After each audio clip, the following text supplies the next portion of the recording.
it's clear that for the rest of us, the team building idea, the notion of this conference is that you come here and men and women get up and discuss subjects with microphones attached to their jackets, and you're enlightened, or you get a different perspective, and that helps you when you leave here.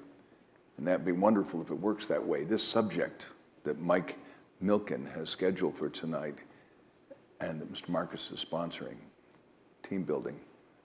It's not common for the rest of us in this room to be facing the challenge of building a team in order to be successful in a business enterprise or some other group activity.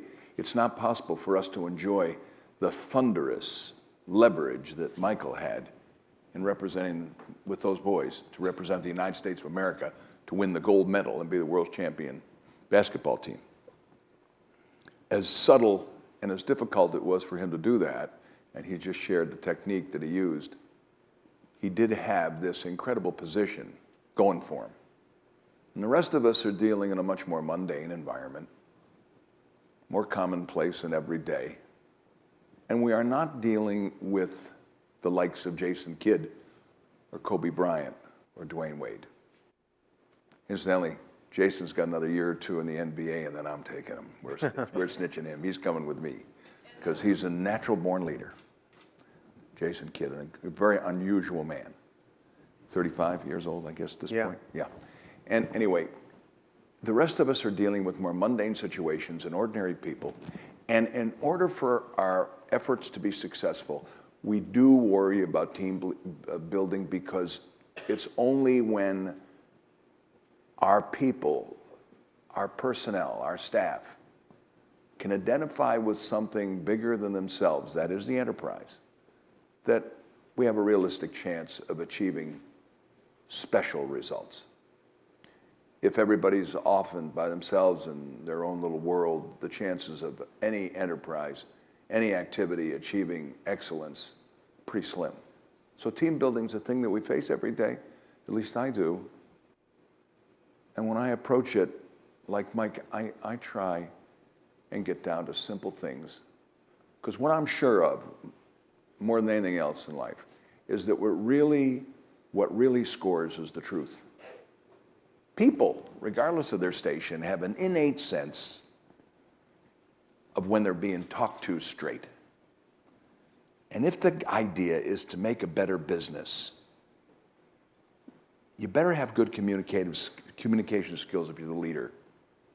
And you better try and keep it simple and talk straight.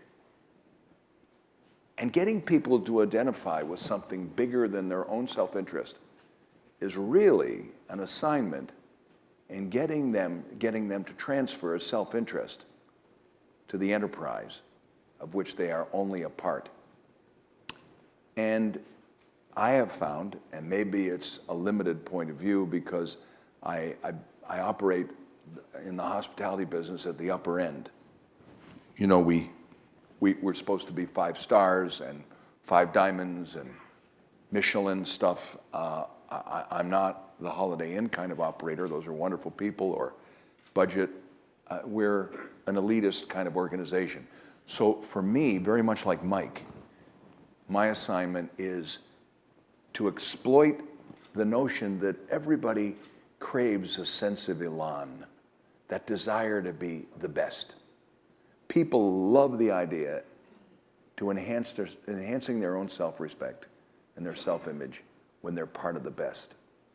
So the technique I've used, pretty straightforward, is to get my staff to latch on and believe in the idea that it would be great fun to be the best at what they do. And then finally comes the hard part, to show them that such a thing is achievable. And that involves techniques. A few years ago here, I talked about a technique. You know, it is all about human resource engineering. But it seems to me that in team building, as Michael did, he had to get a group of stars to identify with something beyond their own stardom. I mean, after all, in the NBA, when Kobe has 10, 50-point games, Kobe makes more money. If Kobe doesn't have those kind of games, then he's not the high-paid guy. This is business. Stripped of everything else, You may love the game, but it's business. So for the rest of us, we have to find stuff that helps people identify with something beyond their own personal sphere. For me, the pursuit of excellence has been the key to that.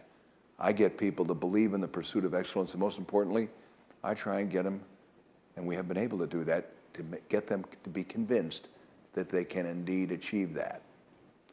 Now that isn't exactly a thunderbolt of wisdom, is it? But on the other hand, I didn't get paid to come here tonight, so I'm just doing the best I can. But that's what I've learned. It's not very stunning, but you know, my buddy here's the best at what he does. And I just thought the reason I backed off today, and I don't have anything to add to what Mike just explained, he was all involved in the technique of getting those guys to believe in the idea of something bigger than them, the team. And when he did that, they were going to hear the Star Spangled Banner one more time on August 24th in Beijing at the end of the day. And if he didn't do that, the chances are that in the last 6 or 7 minutes of that game with 2-point differential, it would have gone another way and we'd be getting a silver medal, not a gold. So I think maybe Mike and I, you know, some of you in this room undoubtedly came because you knew Mike was here, but maybe you have questions for us.